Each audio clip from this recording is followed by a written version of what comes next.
तेरी विश्वास योग्यता देखूंगा मैं उम्र भर।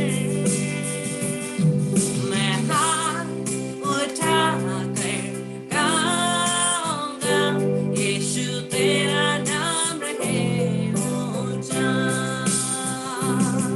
मैं हाथ उठा कर गाऊंगा, यीशु तेरा नाम रहे ऊंचा। मौत से है बचाया तूने, जीवन नया है दे दिया। नाम लेकर पुकारा मुझे, महिमा से मुझको भर दिया। करुणा बड़ाई तेरी सदा रहेगी मुझ पर। तेरी विश्वास योग्यता देखूंगा मैं उम्र भर। मैं हाथ उठा कर गाऊंगा, यीशु तेरा नाम रहे ऊंचा। मैं हाथ उठा कर गाऊंगा, यीशु तेरा नाम रहे ऊंचा। यीशुए मैं हाथ उठा कर गाऊंगा, यीशु तेरा नाम रहे ऊंचा। ये प्रभु यीशु तेरा राज्य हमारे जीवन में आए।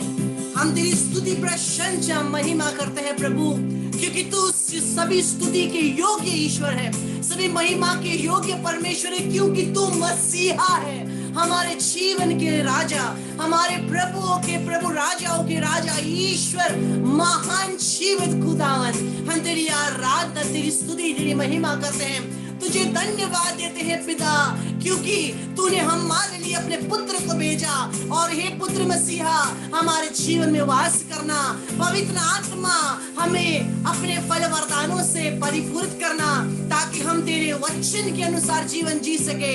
ओ हमारा बाला शितेरे ले में रेसे खेले ले मर ताना रासे बेरे खला ला मारे तेरे ले बेशे खला ला मारे तेरे ले से बेले रेते अखरा मामा स्मने ने रेते खेले बस वाला ला खतरा लोमो रिसे इंदरा ला खला ला मारे तेरे ले बेस में रो खर वाला या ला शिताना ना मकला ला मारे दे। तू राज करे, तू राज करे, तू राज करे सारी दुनिया में।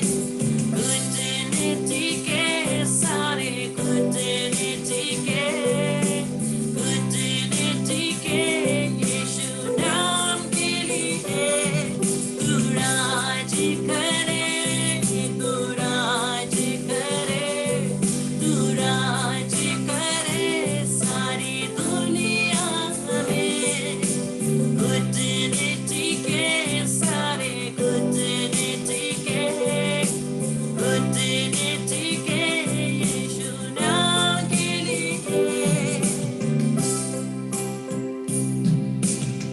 आसमान में है स्थिर तेरा सिंहासन, पराक्रमी खुदा। महिमा से अब फैले तेरा शासन, कदमों में सारा जहां। सजदे में हर इंसान, वध जो हुआ निर्दोष मेमना, तेरा है सारा अधिकार। तू राज करे, तू राज करे, तू राज करे सारी दुनिया में। कूटनीति के सारे कूटनीति के, कूटनीति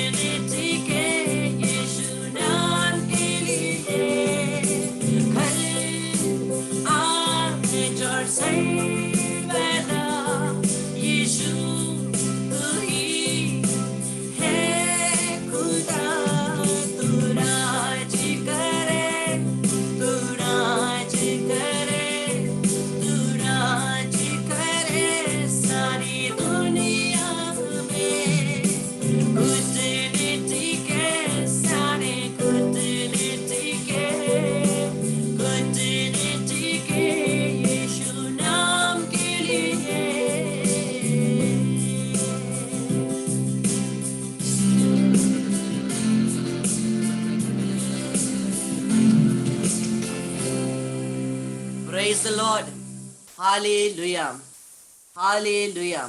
क्रिस्त मेरे प्यारे भाई बहनों, स्वागत है आज के दिन में। और आज के दिन में हम लोग यहाँ पर हमारे चैट बॉक्स में मैसेज आया है सुतापा बैनर्जी से। Good evening brother, I am suffering from some health problems, please pray for my good health.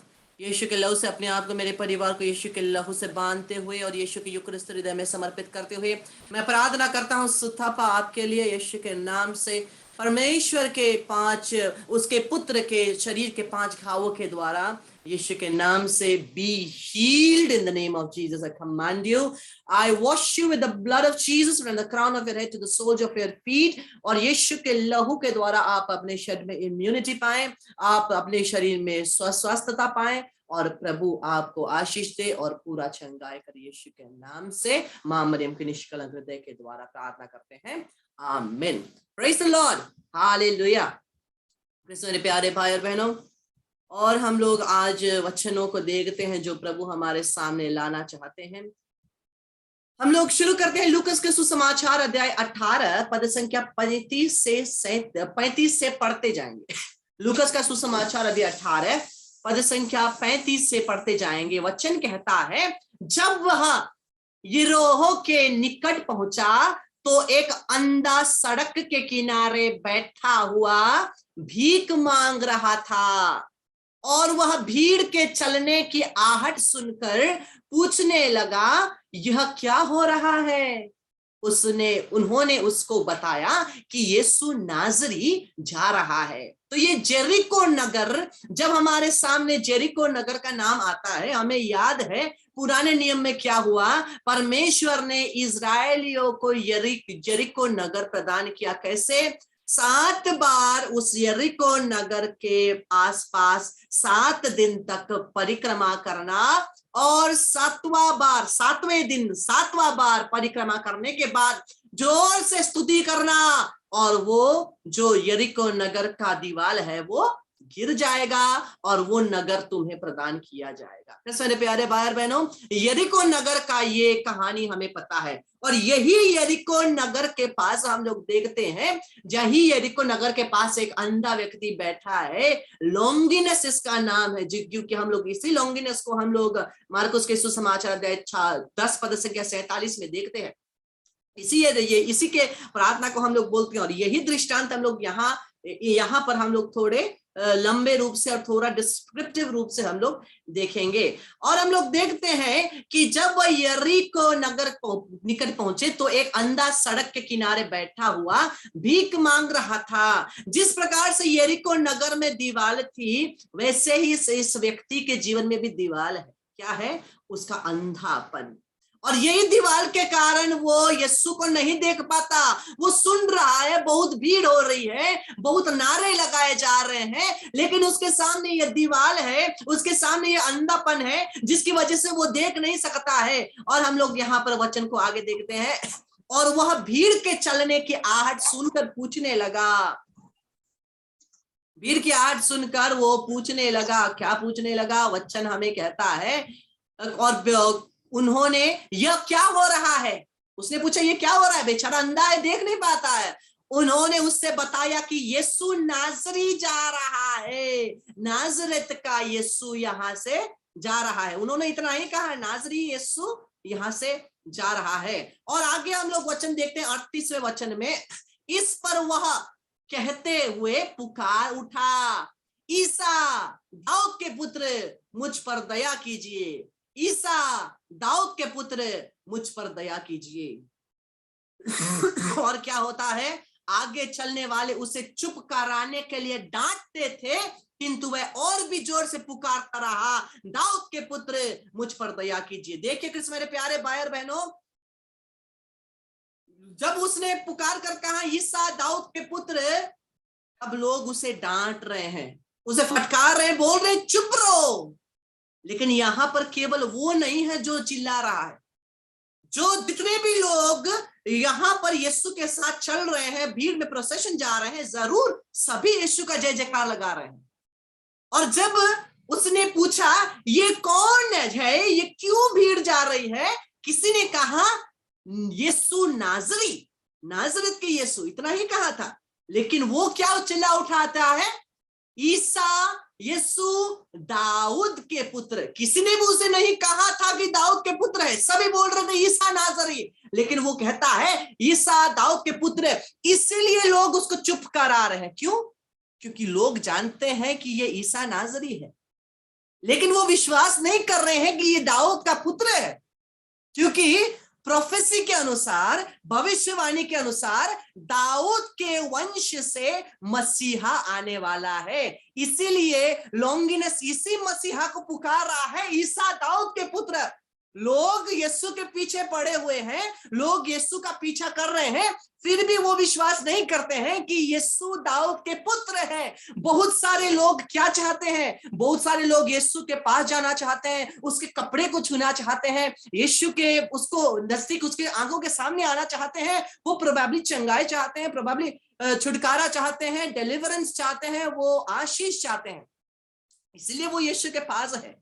लेकिन यहाँ पर और सब चिल्ला रहे हैं ईसा नाजरी, और जब उसने कहा यीशु दाऊद के पुत्र, लोगों ने उसे डांटा। लेकिन देखिए क्या होता है, जब लोग उसे डांटते हैं और चुप कराते हैं, वो क्या पुकार उठता है? पहले बोलता है ईसा दाऊद के पुत्र मुझ पर दया कीजिए, लेकिन जब लोग उसे चुप करवाते हैं वो किंतु मैं और भी जोर से पुकारता रहा, क्या? दाऊद के पुत्र मुझ पर दया कीजिए। उसके अंदर पूरा भरोसा है, यीशु बोले ना बोले दाऊद के पुत्र तू ही है, मसीहा तू ही है, ये विश्वास करते हैं। लॉन्गिनस विश्वास करता है कि तू ही दाऊद का पुत्र है, तू ही मसीहा है जो आने वाला था, जो संसार को बचाने आया है, तू ही मसीहा है।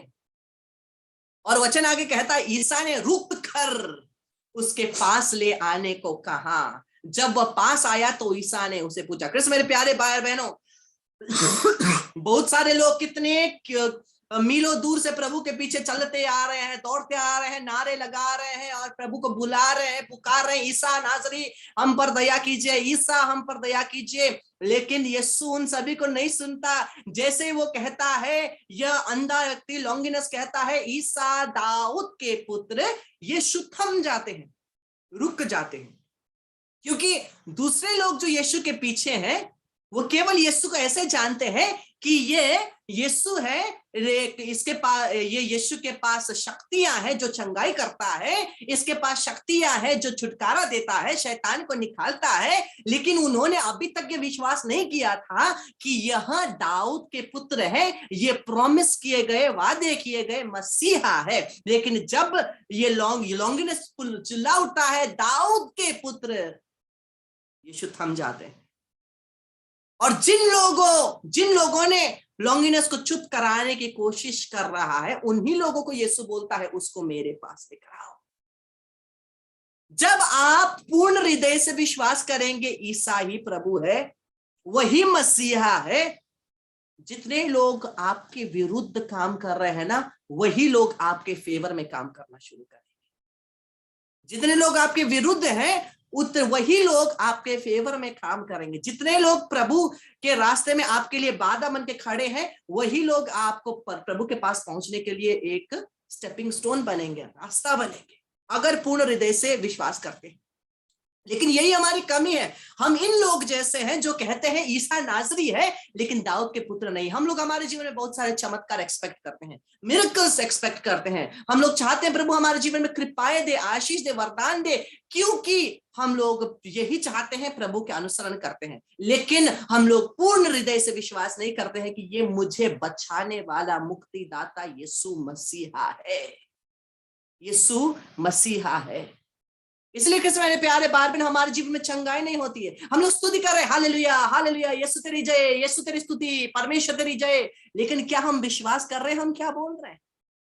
क्या हम भरोसा कर रहे हैं? हम क्या कर रहे हैं? हम लोगों ने प्रभु परमेश्वर को क्या बना दिया? यीशु को क्या बना दिया? एक दुकानदार बना दिया।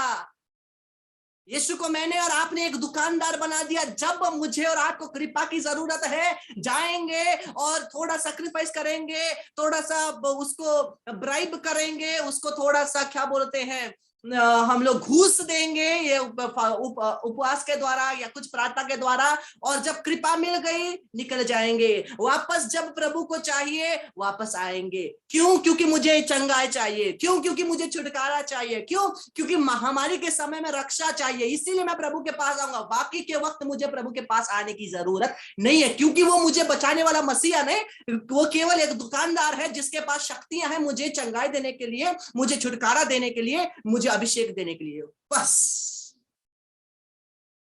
हम लोग स्तुति कर रहे हैं।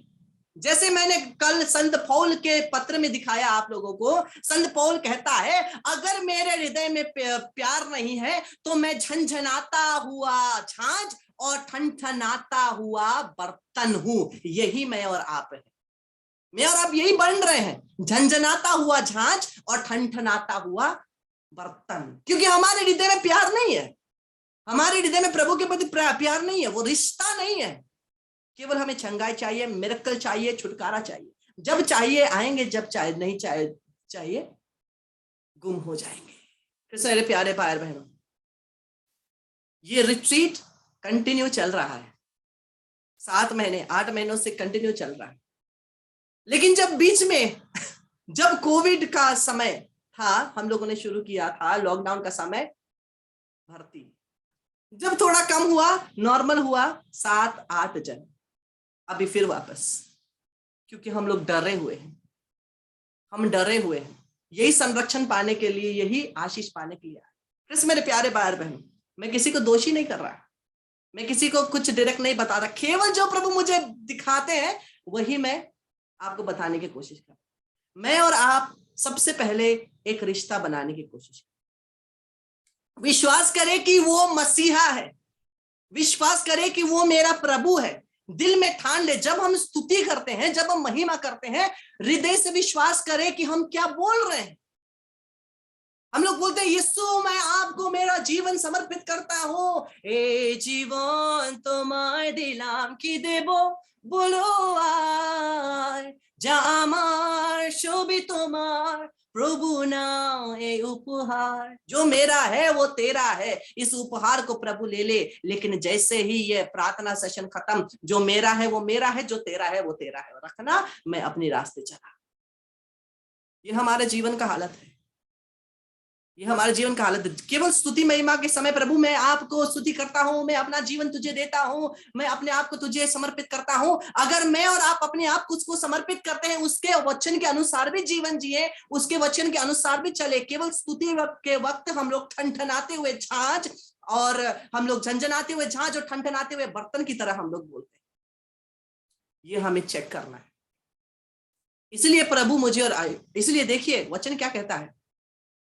वचन कहता है क्या चाहते हो मैं तुम्हारे लिए क्या करूं? उसने उत्तर दिया, प्रभु मैं फिर देख सकूं। ये अंधा पहले देख सकता था, लेकिन समय चलते ही वो अंधा हो गया। मैं और आप भी प्रभु के प्रेम से भर रहे हुए थे। जरूर मैं और आप भी पहले प्रभु के बहुत नजदीक थे, लेकिन समय आते आते मैं और आप भी ऐसे ही अंधे हो गए, ऐसे ही प्रभु से दूर हो गए। इसलिए प्रभु मुझे और आपको ये एक बात कहता है, प्रकाशित वाक्य, प्रकाशना ग्रंथ, रेवलेशंस अध्याय 2 पद संख्या 4, पर मुझे तेरे विरुद्ध ये कहना है कि तूने अपना पहला सा प्रेम छोड़ दिया है। क्या किया है? पहला सा प्रेम छोड़ दिया है। जब पहले पहले प्रभु को जानने लगे, जब पहले पहले और धर्म में हम लोग आगे बढ़ने लगे, प्रभु से इतना गहरा संबंध, सब कुछ प्रभु को देंगे, समय बिताएंगे प्रार्थना में, समय बिताएंगे वचन में, जहां होगा जैसे करके हम लोग प्रभु की उपासना करेंगे। अगर बिजी होंगे तो भी थोड़ा सा समय जरूर प्रभु के लिए निकालेंगे। लेकिन जैसे ही समय बीतता गया, वो प्रेम घटता गया। वही कंप्लेन प्रभु का मेरे और आपके साथ है। मेरे और आपके साथ यही कंप्लेन है, तुमने अपना पहला सा धर्मोत्साह छोड़ दिया। जो धर्मोत्साह तुम्हारा था वो छोड़ दिया। लेकिन कृष्ण मेरे प्यारे भाई बहनों, प्रभु यहां तक सीमित नहीं रहते। प्रभु एक दयालु ईश्वर है, वो एक दयालु ईश्वर है। और वो मुझे और आपको क्या बोलते हैं? जकराया का ग्रंथ अध्याय 1 पद संख्या 3, जकराया 1:3, लोगों से ये कहो, क्या कहो? विश्व मंडल के प्रभु का कहना है कि मेरे पास लौट आओ, मेरे पास लौट आओ। यह विश्व मंडल के प्रभु की वाणी है, तभी मैं तुम्हारे पास लौटूंगा। यही विश्व मंडल के प्रभु का कथन है।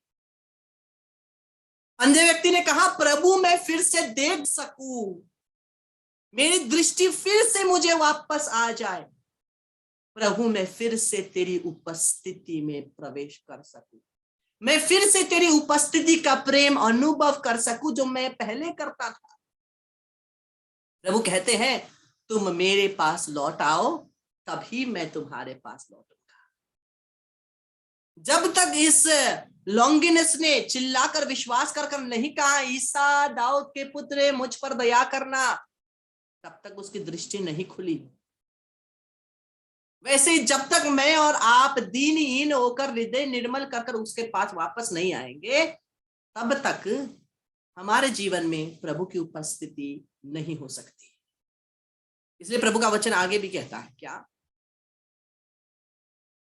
यिर्मयाह का ग्रंथ अध्याय 24, इसको देखेंगे पहले। याकूब का पत्र अध्याय 4 पद संख्या 8, याकूब का पत्र, जेम्स अध्याय 4 पद संख्या 8, ईश्वर के पास जाएं और वह आपके पास आएगा। ईश्वर के पास जाएं और वह आपके पास आएगा। आप ही अपने हाथ शुद्ध करवाएं, आप ही अपने हाथ शुद्ध करें, कपटी अपने हृदय पवित्र करें। कहता है ईश्वर के पास आए और वो आपके पास आएगा, लेकिन उसके लिए क्या करना है? आप ही अपने हाथ शुद्ध करें, कपटी अपने हृदय पवित्र करें।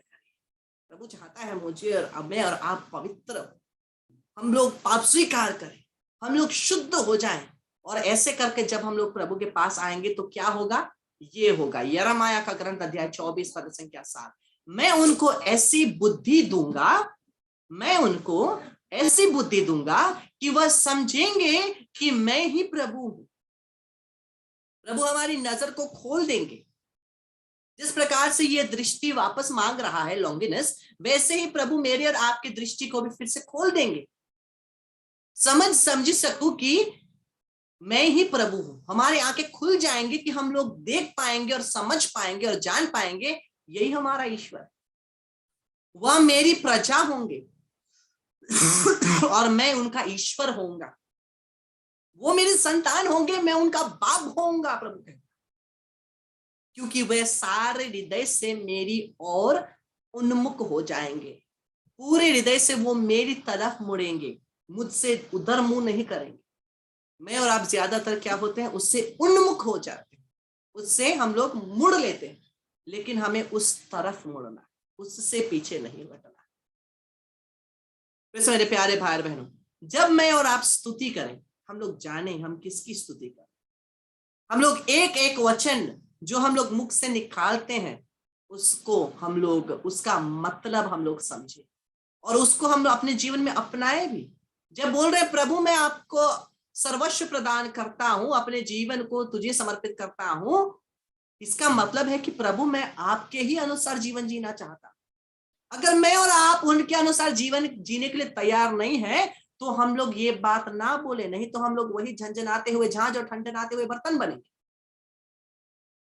इसलिए मैं और आपको जब स्तुति प्रशंसा करते हैं, वचन कहता है स्तुतियों के बीच में परमेश्वर विराजता है। लेकिन जब मैं और आप स्तुति कर रहे हैं, कुछ नहीं हो रहा है, बहुत बोलते हैं ब्रदर मैं कितने दिनों से स्तुति कर रहा हूं, कितने दिनों से आराधना कर रहा हूं, कुछ नहीं होते हैं, क्योंकि हम लोग केवल बोल रहे हैं, कर्म में कुछ नहीं। प्रभु का वचन कहता है faith without work is dead, बिना कर्म के विश्वास मरा हुआ है। Faith without work is dead, मरा हुआ। जैसे मैंने कल कहा, अदम मरे। हम लोग बोल रहे हैं प्रभु मैं ऐसा करता हूं, मैं तेरा हूं, लेकिन हम लोग अपने ही हिसाब से चलते। जब हम स्तुति करते हैं कृष्ण मेरे प्यारे भाई और बहनों, हम लोग सोचे समझे जाने हम क्या बोल रहे हैं। जब हम लोग जीवन में अपनाएंगे, जो कर्म करेंगे उसी के अनुसार स्तुति करेंगे, तो जरूर मिरेकल्स होंगे, जरूर चमत्कार होंगे, जरूर हमारे जीवन में बहुत अचंभे और बहुत बड़े बड़े काम जरूर होंगे। क्यों नहीं होंगे? जरूर होंगे, क्योंकि हमारा परमेश्वर अलौकिक काम करने वाला परमेश्वर, हमारा परमेश्वर असंभव कार्य को संभव करने वाला परमेश्वर, हमारा परमेश्वर सभी हर प्रकार की असंभव कार्य को संभव करने वाला, क्योंकि वही अल्फा है, वही ओमेगा है, वही शुरुआत है, वही अंत है, और हम सभी उसी के बीच में। सब कुछ शुरुआत उसी से होता है और अंत उसी से होता है। हमारा जीवन हो या कुछ भी हो, उसी से शुरुआत। और जिस प्रकार से उड़ाऊ पुत्र, प्रोडिगल सन, उड़ाऊ पुत्र जिस प्रकार से वापस आया पिता के पास, पिता ने कुछ नहीं कहा, पिता प्रतीक्षा देख रहा था। याद है ना उड़ाऊ पुत्र? जब वो वापस आता है, पिता कुछ नहीं कहता, पिता प्रतीक्षा कर रहा है। वैसे ही परमेश्वर मेरी और आपका प्रतीक्षा कर रहे हैं। अगर मैं और आपने पहला सा धर्मोत्साह छोड़ दिया है, प्रभु चाहते हैं फिर से हम लोग वापस उनके पास आए और प्रभु सभी कृपाओं को हमें रिस्टोर करेंगे, सभी कृपाएं वापस प्रदान करेंगे जिसे हम लोगों ने खोया है। क्योंकि जब वो बेटा वापस आता है, बोलता है मैं एक नौकर के समान रहूंगा, पिता क्या करता है? अच्छा कपड़ा पहनाता है, अंगूठी पहनाता है और उसे रिस्टोर करता है, उसे वापस उस घर के बेटे के रूप में स्वीकार करता है। वैसे ही परमेश्वर हमें रिस्टोर करेंगे, हमारे सभी कृपाओं को रिस्टोर करेंगे। इसलिए जब हम स्तुति करते हैं, आराधना करते हैं, हम लोग पूरे हृदय से आराधना करें, पूरे हृदय से स्तुति करें, महिमा गाएं। और आइए हम लोग सभी मिलकर के प्रभु की स्तुति महिमा करते हुए इस भजन के साथ हम लोग प्रभु को महिमा दें।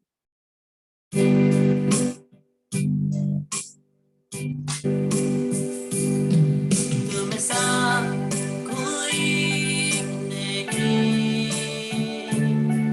तुम सा कहीं नहीं, अब है पूरा यकीन, तुम सा कोई नहीं। मेरे प्यारे भाई बहन, जब हम बोलते हैं तुम सा कोई नहीं, हम लोग उसका मतलब को पहचान कर बोले, हाँ प्रभु तुम सा कोई नहीं, मेरे जीवन में तुझ जैसा कोई हो ही नहीं सकता। हम लोग मुख से बोले तुम सा कोई नहीं, किसी को छिपा के एक कोने में रखे फायदा नहीं। जिस प्रकार से मुंह के एक कोने में सुरती छिपाते हैं ना, वैसे ही मत छिपा कर रखिए, खुल करके सब कुछ खोल करके, तुम सा कोई नहीं यीशु, तू मेरा है मैं तेरा, तुम सा कोई नहीं, तुम सा कहीं नहीं, अब है पूरा यकीन, तुम सा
अब है पूरा यकीन, तुमसा कोई नहीं। पूर्ण रूप से अपने आप को उस पर समर्पित करते हुए हमारे जीवन में, हमारे हृदय में जो भी है, केवल यीशु और कुछ नहीं, केवल उसकी कृपा, उसकी दया, पूरे हृदय से अपने आप को उसके पास समर्पित करते हुए, केवल उसकी स्तुति करते हुए, उसकी आराधना करते हुए।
एक वेदमाला विनती के बाद वापस 5 मिनट के बाद आराधना के लिए वापस आइएगा।